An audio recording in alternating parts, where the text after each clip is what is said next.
तो हेलो दोस्तों, आप सभी का स्वागत है आज की इस नए वीडियो में नए टॉपिक के साथ। आशा करता हूं आप सभी बहुत ही मस्त होंगे और अपने अपने पढ़ाई में तेजी के साथ व्यस्त होंगे। तो चलिए इस प्रकार से अब हम लोग जैव अणु अर्थात बायोमॉलिक्यूल जो चैप्टर है इसके अंतर्गत जितने भी इंपॉर्टेंट टॉपिक है उसको हम लोग आसानी से कवर कर चुके हैं। आज हम लोग आज की इस लास्ट टॉपिक में हम लोग क्या देखने वाले हैं, एक बहुत ही महत्वपूर्ण अंतर के बारे में, अर्थात रेशेदार प्रोटीन और गोलिकाकार प्रोटीन के बीच में क्या क्या डिफरेंस है, क्या क्या अंतर है इन दोनों प्रोटीन के बारे में आपको संपूर्ण जानकारी देने वाले हैं। इसमें दोनों में क्या अंतर होता है इसके बारे में आज की इस वीडियो में जानकारी लेने वाले हैं। तो चलिए बिना किसी समय गंवाए इस टॉपिक को समझने का प्रयास करते हैं। तो देख सकते हैं ये जैव अणु का लास्ट टॉपिक होने वाला है।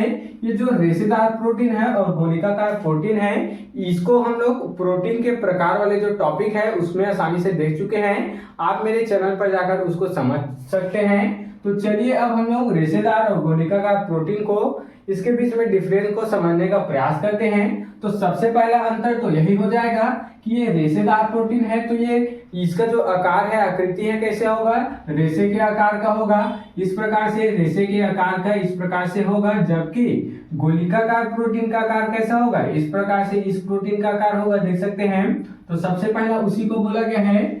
इसके अणुओं की संरचना रेशे के आकार की होती है, जबकि गोलिकाकार प्रोटीन में इसकी संरचना कैसी होती है, वलयित अर्थात क्या होता है, गोलाकार अर्थात गेंद के आकार का होता है। तो इस प्रकार से आशा करता हूं कि पहला आपको क्लियर हो गया होगा कि रेशेदार प्रोटीन का जो आकार है वो रेशे का आकार है, गोलिकाकार प्रोटीन का आकार गोले गेंद के आकार का, वलयित आकार का होता है।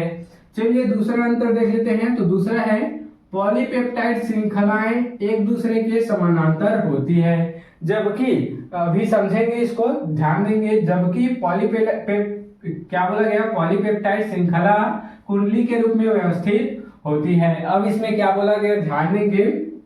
जो रेशेदार प्रोटीन है उसमें जो पॉलीपेप्टाइड श्रृंखलाएं हैं वह एक दूसरे के समानांतर, अब एक दूसरे के समानांतर अर्थात कैसे होते हैं, इस प्रकार से होते हैं। इस प्रकार से एक लाइन में क्या होते हैं, एक दूसरे के समानांतर होते हैं। जबकि गोलिकाकार प्रोटीन में क्या होते हैं, उसके जो पॉलीपेप्टाइड श्रृंखलाएं हैं, ये जो आपको श्रृंखलाएं दिखाई दे रही है, ये कैसी होती है, कुंडलित के रूप में, अर्थात देख सकते हैं इसी प्रकार से कुंडलित के रूप में होती है।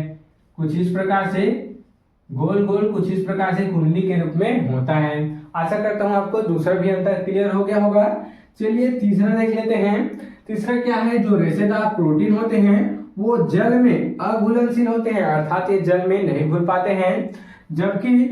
जबकि क्या है, गोलिकाकार प्रोटीन क्या होते हैं, जल में घुलनशील होते हैं। देख सकते हैं ये जो रेशेदार प्रोटीन है वो न जल में घुलते हैं न अम्ल क्षार किसी में भी नहीं घुलते हैं। जबकि अम्ल क्षार और जल में कौन घुल जाते हैं, गोलिकाकार प्रोटीन घुल जाते हैं। आप चाहे तो एक लाइन और एड कर लीजिएगा कि ये अम्ल और क्षार में ये घुलनशील होते हैं, जल तथा अम्ल क्षार में भी घुलनशील होते हैं। जबकि रेशेदार जो प्रोटीन है वह जल और अम्ल क्षार में, जल में तो घुलनशील होते हैं, जल में तो अघुलनशील होते हैं, लेकिन ये अम्ल और क्षार में कैसे हो जाते हैं, घुलनशील होते हैं।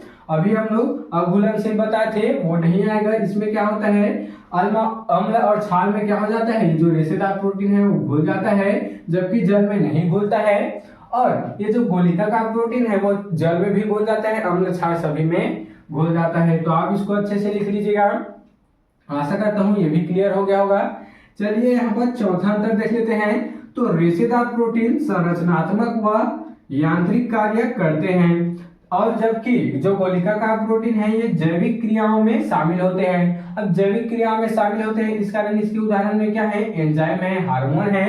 ये किसके उदाहरण है, गोलिकाकार प्रोटीन के उदाहरण है। जबकि रेशेदार प्रोटीन के उदाहरण क्या है, कोलेजन, केराटिन। अब ये चौथा, इसको डिटेल से समझने का प्रयास करते हैं। क्या बोला गया, रेशेदार प्रोटीन संरचनात्मक व यांत्रिक कार्य करते हैं, अर्थात हमारे शारीरिक संरचनात्मक को बढ़ावा देने का कार्य, अर्थात हमारे शरीर में जो भी संरचना होती है उसको डेवलप करने का कार्य किसका है, रेशेदार प्रोटीन का है। जबकि जबकि ध्यान देंगे जैविक जो प्रक्रियाएं हैं, जैविक प्रक्रिया क्या हो गया, हमारा पाचन है, श्वसन है और क्या क्या होता है, और बहुत सारे जैविक प्रक्रियाएं होती है, उसको ये जो कोशिका का प्रोटीन है वह इसका काम होता है। तो इस प्रकार से आज के इस प्यारे से टॉपिक में हम लोग क्या समझ चुके हैं, रेशेदार प्रोटीन और गोलिकाकार प्रोटीन दोनों के बीच में महत्वपूर्ण अंतर को उदाहरण से देख चुके हैं। आप इसका स्क्रीनशॉट यहाँ पर ले सकते हैं। तो आशा करता हूं कि आपको जो टॉपिक है रेशेदार प्रोटीन और गोलिकाकार प्रोटीन दोनों के बीच में आसानी से अंतर क्लियर हो गया होगा। अगर आपको जो टॉपिक है समझ में आया होगा तो मेरे इस चैनल को जल्दी से सब्सक्राइब करके बेल वाले आइकन को दबाकर प्रेस कर लीजिएगा, ताकि आपको मेरी ऐसी अच्छे इंफॉर्मेटिव वीडियो और अच्छे इंपॉर्टेंट वीडियो की नोटिफिकेशन सबसे पहले आप तक ही पहुंचती रहे और आप क्लास 12 की तैयारी अच्छे इंपॉर्टेंट टॉपिक के साथ कर पाए। तो चलिए फिर मिलते हैं किसी नेक्स्ट वीडियो में नए टॉपिक के साथ। तब तक के लिए जय हिंद, जय भारत।